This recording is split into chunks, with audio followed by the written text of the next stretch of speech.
it's not the end of the world either. And Nick Pearce also has, or Nick Pearce and Noah Sawyer, they both have very unique decks that you don't really think about when you're trying to, to figure out this metagame for this event, as they're now going to be very well represented throughout the weekend. Yeah, these are two decks that I think of as the answers to Gardevoir. Right. You want to be able to do huge amounts of damage. If both of these decks are able to do it at a very rapid pace. The problem is that they're glass cannons. The fact that you can do so much damage by throwing away all of these amazing Pokemon in your deck, it's going to hurt you. And the same way, Nicholas has to really commit, go all in, and play a lot of Pokemon on his bench, which leaves him vulnerable.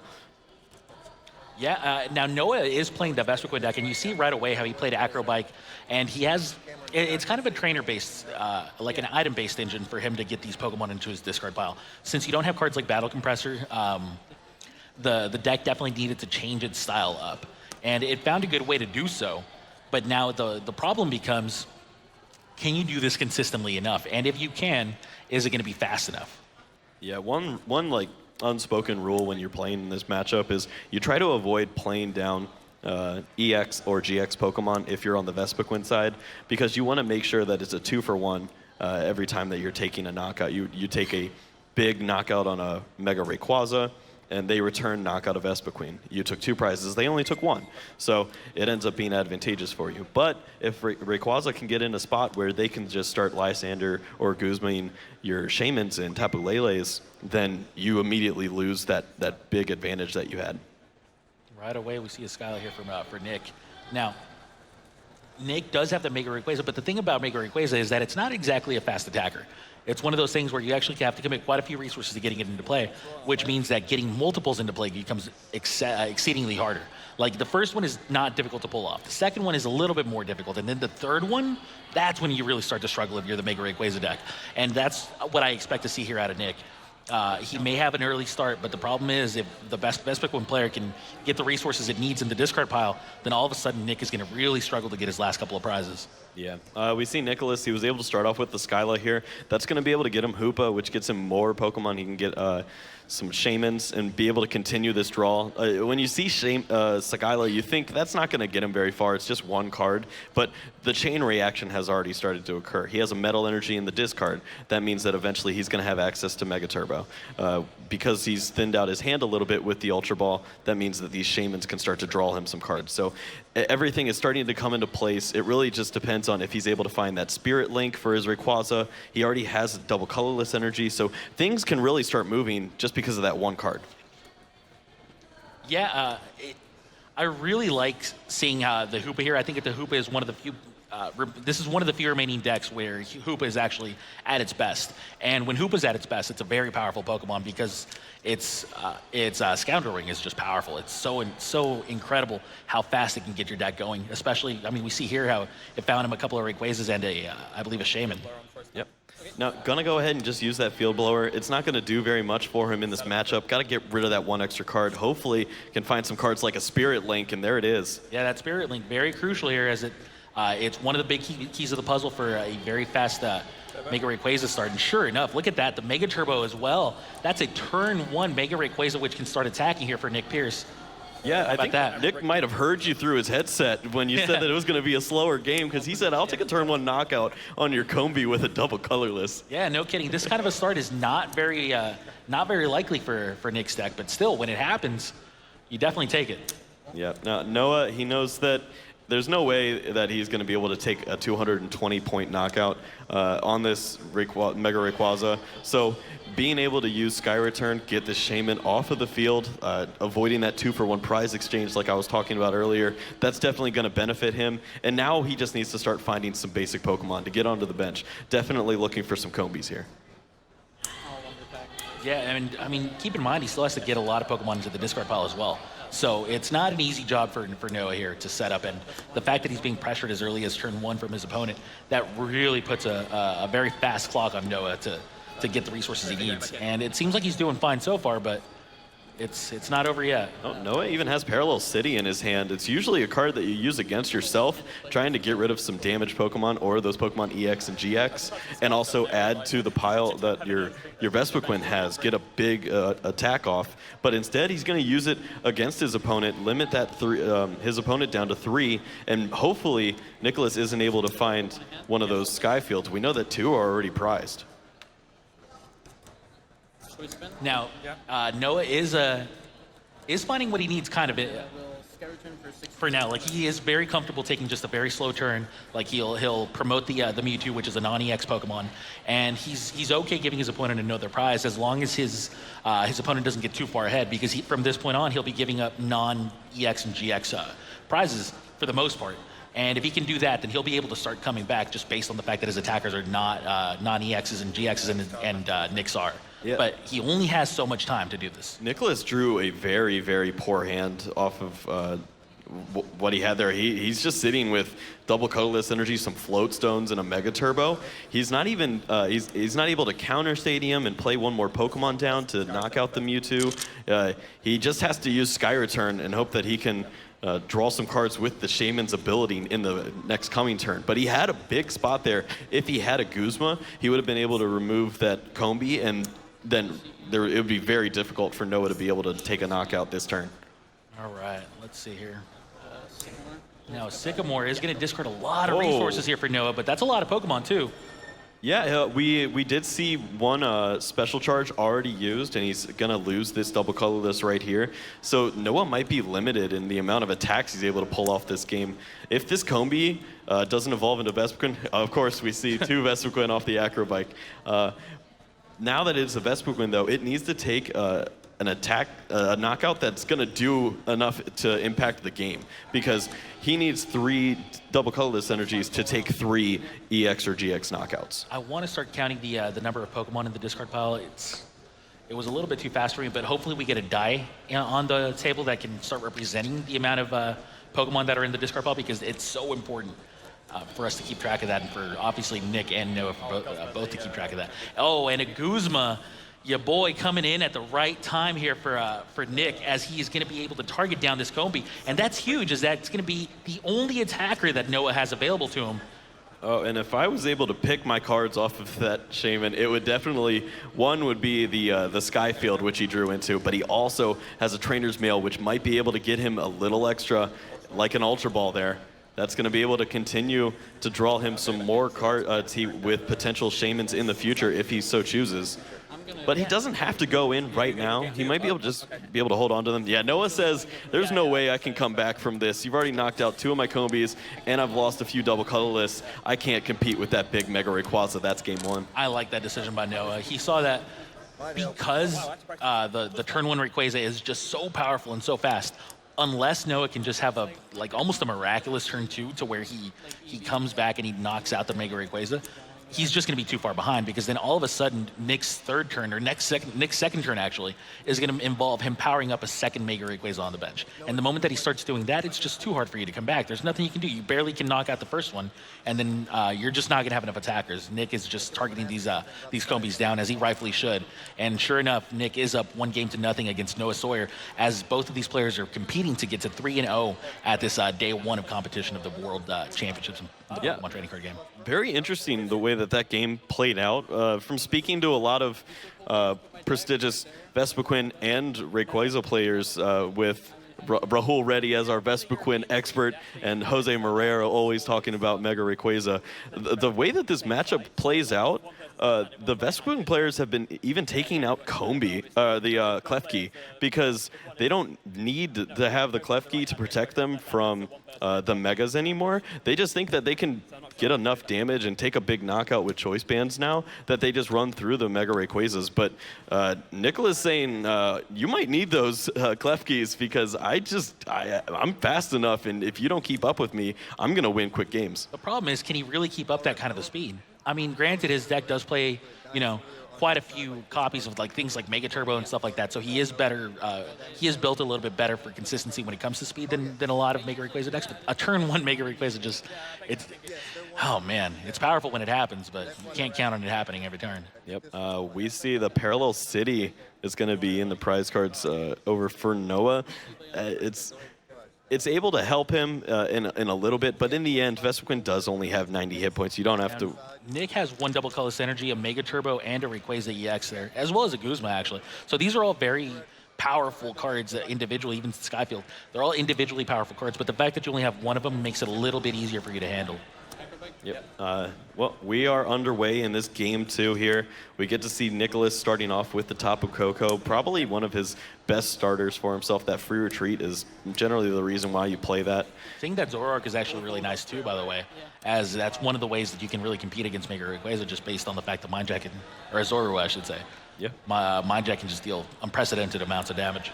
Yeah, now that's going to be in the back of Nicholas's mind. He's got to think about how many Pokemon should I play down when I'm getting this big setup that I generally do. If I can limit it to maybe 3 or 4, then I'm probably going to be in a better spot than if I let Mindjack just rip right into my Mega Rayquaza.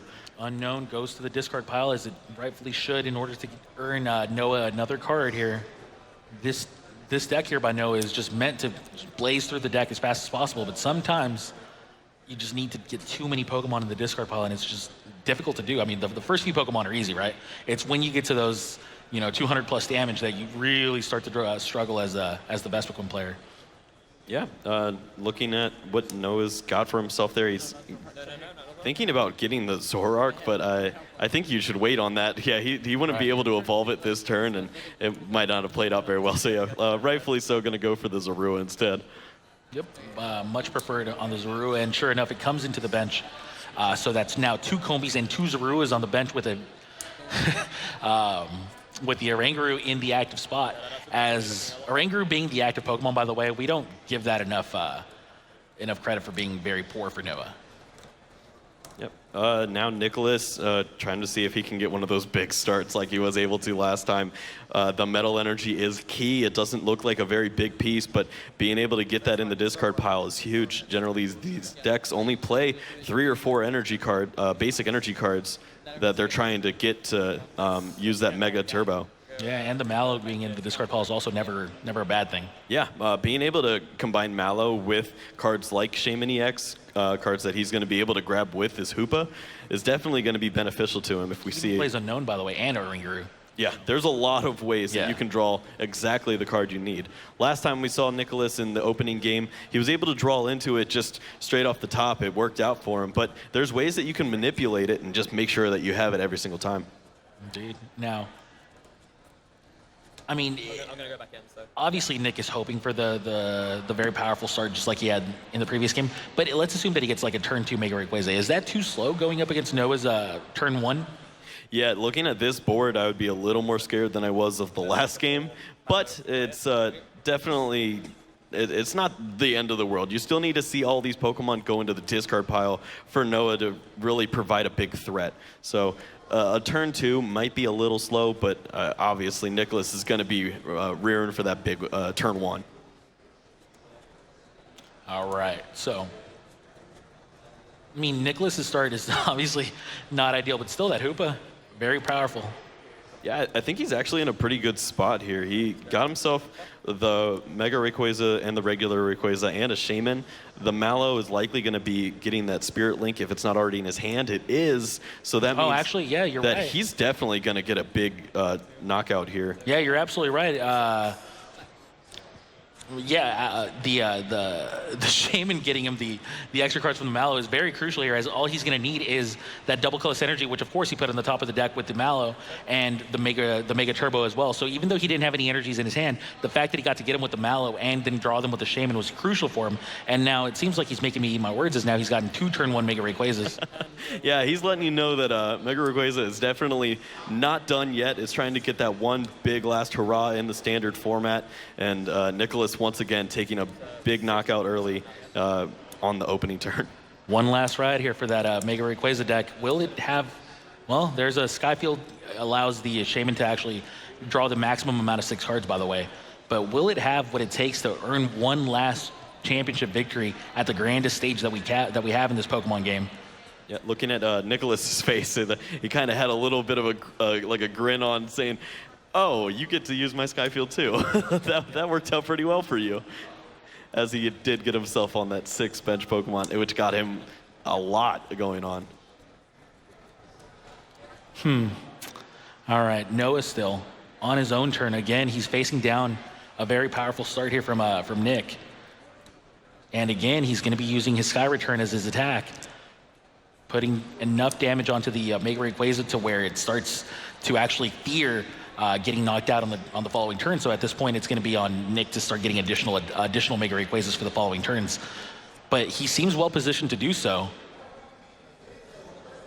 Yeah, Noah wisely, when Grat used his Giratina, it's a card that he has in this deck for playing against Greninja, but he can just promote this right now, and hopefully it will take one of the hits that was meant to go for one of these Zorua or Vespiquen.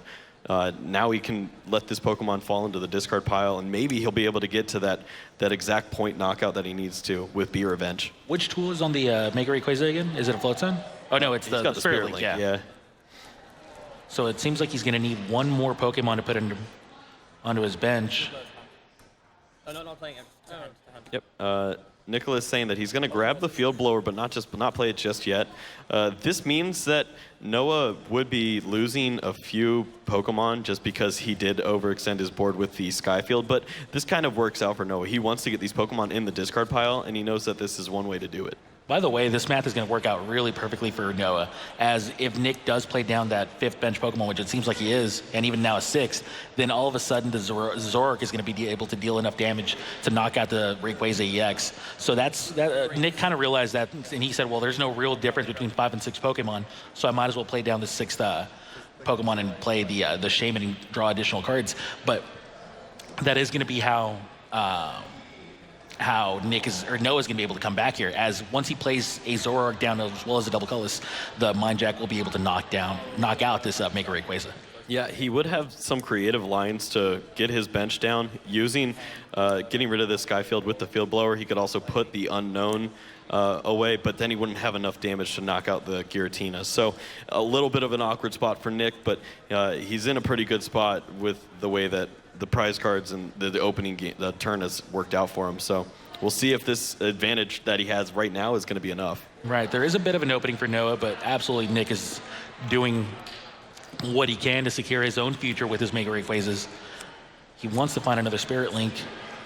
We're also talking about a Zoroark that hasn't even hit the board yet and is going to need a Double Colorless. We know that Vespiquen is very good at finding the cards that it needs just because of the way they built their trainer line, but he doesn't have them right now, so Nicholas might just take the risks.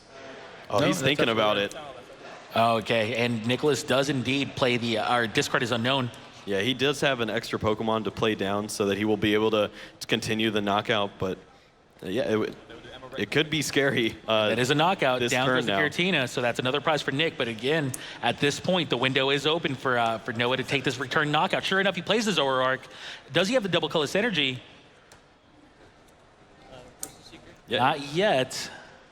It's a Versus Seeker first. Looks like teammates will be able to find him any 2 cards he wants, so absolutely he'll be able to find a Double Colorless Energy. Sure enough, that's the first card he shuffles to the top of the deck, or the bottom, I guess. And yeah, this is going to be very important here for Noah, as now it's again on Nick in order to get a return knockout. If he doesn't, he's going to fall too far behind. He has too many EXs and GXs in his deck.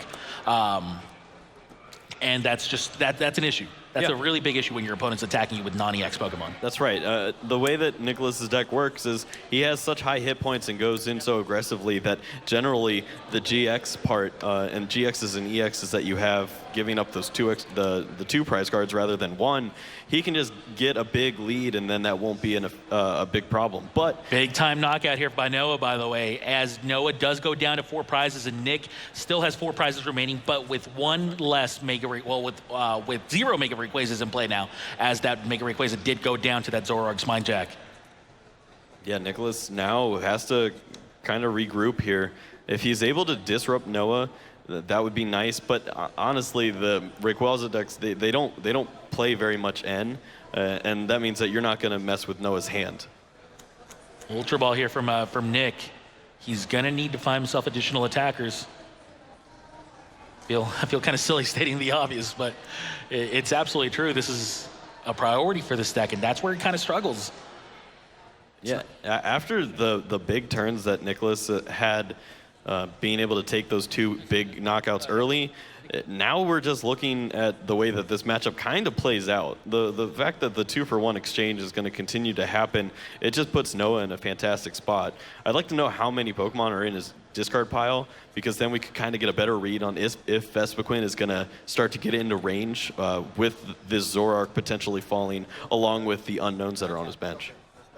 So a double color synergy becomes, it gets attached to Rayquaza EX. So that's 2 double color synergies on it now. Skyfield just kind of comes out of the hand in order for him to draw additional cards with the Shaman EX. Still needs a Spirit Link, still needs a Mega Rayquaza. Finds the Spirit Link. Does he find the Mega Rayquaza? He does. That's a big time setup here by the Shaman. And a Hex Maniac. The Hex Maniac is going to stop these unknowns from being able to do what they're meant to do. Yeah, definitely a big turn here for Nicholas. He was able to take the return knockout, get all of his cards back, and stop everything that Noah's going to potentially do to get a return knockout. When Noah used the teammates, he did grab a VS Seeker, hoping that he could potentially just continue to grab teammates. But now he's in a spot where he might have to use a card like Lysander or Guzma to take another Pokemon off the field, like the Shaman EX, because I don't know if he has enough Pokemon in his discard pile. That play by Noah right now was very nice, as he benched the Shaman, even though he knew it was Hex Maniac, in order for him to play the Parallel City and get rid of both the Shaman and one of the unknowns. Doesn't get the effects out of these cards, but that's not the end of the world. What's most important right now is just being able to get big knockouts here, and because he has a way to promote this the Shaman here, he's going to be able to knock it out with enough damage through Be Revenge, and that's going to be Noah going down to 2 prizes now, as Nick still has 4 remaining. Yeah, this is a fantastic spot for Noah. He was able to use Guzma in a turn where he was Hex Maniac, because he wasn't going to be able to get a big knockout like 220 hit points on a Mega Rayquaza. He needed to focus on something else, like one of those lower hit point Shamans. And he was able to do that this turn. And that means that more Pokemon going to the discard as the game progresses later, and he might be able to just take that last knockout on a Mega Rayquaza. Yeah, I have to assume that Be Revenge is going to be dealing 110 damage right now. I think that's the number that I'm going to go with as the base point, and hopefully we can try to keep track of how much damage it'll be dealing in the future, as, again, it's very difficult for it to get one-hit knockouts on the Mega Rayquaza. Yeah, definitely enough to knock out a Shaman, I'd say. Well, we see Nicholas using Tapu Lele, a card that doesn't get played too often in the Mega Rayquaza deck. I mean, of course, as a one-of, yes, but it's not a main focal point. Generally, you're getting all of your cards with the Shaman. But Tapu Lele was able to grab him these situational cards, like the Mallows and the Hex Maniacs. This turn, of course, he's going to focus on that Hex Maniac once more, try to make sure that Noah cannot hit these big numbers like 220. So if he has a Lysander or a Guzma and a double color synergy, the game is over. The problem is that that's easier said than done. All right, brings the double color synergies back into his deck at least. Makes it a little bit easier to find these. Yeah, if he had Guzma and double colors, he wouldn't have promoted Vespiquen. It looks like he's just going to use this Ultra Ball here, get rid of the rest of his hand, and just grab a Combi. But I don't think he's got very much afterwards. He might have to rely on Unknown to get him some cards. Sounds right to me.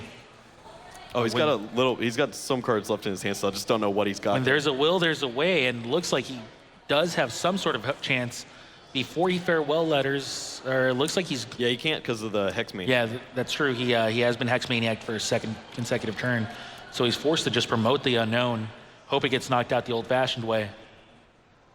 And Nicholas now knows how big that Hex Maniac was. He's going to look to use that one more time and just continue to do the same plays he's been doing here. There are no EX Pokemon on Noah's side of the field, so Nick will not be able to win the game on this turn. But Nick's still trying to secure his future.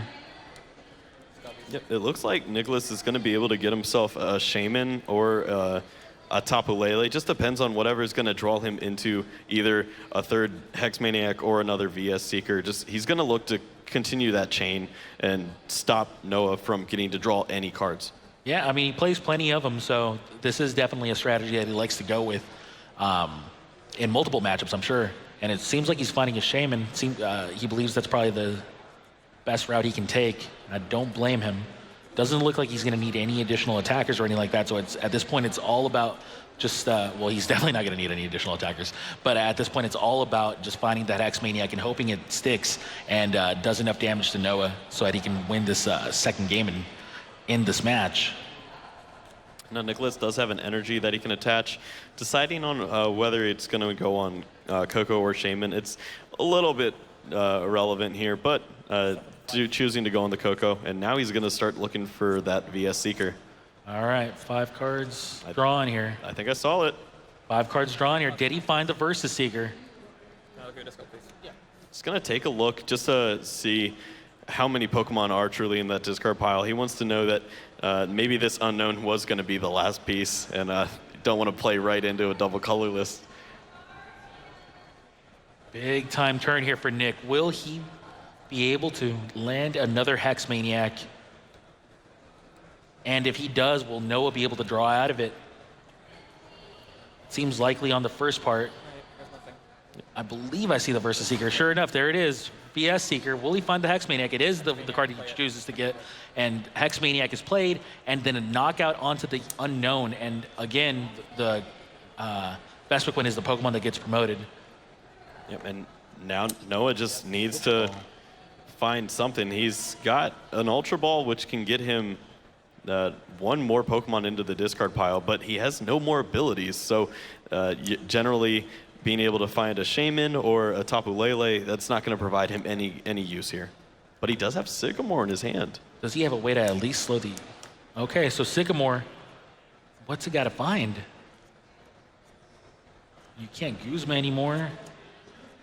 Yeah, just he'd have to find... It depends on how many Pokemon are in the discard pile, but Acrobikes and cards like that would be able to provide more Pokemon to the discard pile. But yeah, he didn't find very much there, not even a double colorless energy. So I mean, if you can parallel City and slow your opponent down that way, no, it looks like he doesn't have anything. And Noah Sawyer is forced to extend the hand as Nicholas Pearce takes this match 2-0 and advances to 3-0 in this day 1 of competition at the Pokemon Trading Card Game World Championships. 1 win away here for Nick, and Noah still has 2 wins to go with only 1 loss to give.